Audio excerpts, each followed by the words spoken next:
Hamas പിടിയിലുള്ള Israel ബന്ദികളിൽ 8 പേർ കൊല്ലപ്പെട്ടതായാണ് Israel വക്താവ് David മെൻസർ പറയുന്നത്. എന്താണ് മരണകാരണമെന്ന് ഹമാസ് ഇതുവരെ വ്യക്തമാക്കിയിട്ടില്ല.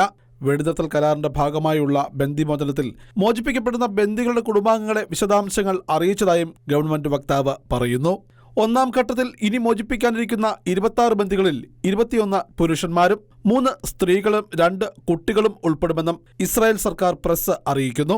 കരാറിന്റെ ഭാഗമായി ഇസ്രായേൽ 2000 പാലസ്തീൻ തടവുകാരെയാണ് മോചിപ്പിക്കുക.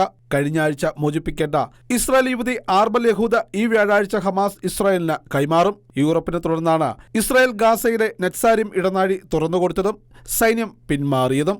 ഇത് ഇസ്രായേലിനെ ബോധ്യപ്പെടുത്താൻ പാലസ്തീൻ ഇസ്ലാമിക് ജിഹാദ് എന്ന ഭീകര സംഘടന ആർബൽ യഹൂദിന്റെ വീഡിയോ ദൃശ്യങ്ങൾ ഇന്നലെ പുറത്തുവിട്ടിരുന്നു.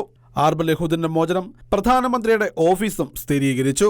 ഇതേ തുടർന്ന് വടക്കൻ ഗാസയിലേക്ക് ആളുകൾ ഒഴുകി തുടങ്ങി. കഴിഞ്ഞ 15 മാസമായി തെക്കൻ ഗാസയിലെ റാഫ അതിർത്തിയിലെ ക്യാമ്പുകളിൽ കഴിഞ്ഞിരുന്നവരാണ് ഇപ്പോൾ വടക്കൻ ഗാസയിലെ പ്രദേശങ്ങളിലേക്ക് തിരികെ എത്തിക്കൊണ്ടിരിക്കുന്നത്.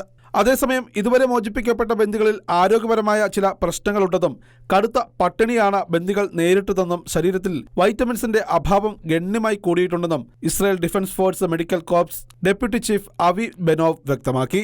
ബന്ദികളുടെ മാനസികാരോഗ്യം വളരെ സങ്കീർണമാണെന്നും അദ്ദേഹം പറഞ്ഞു.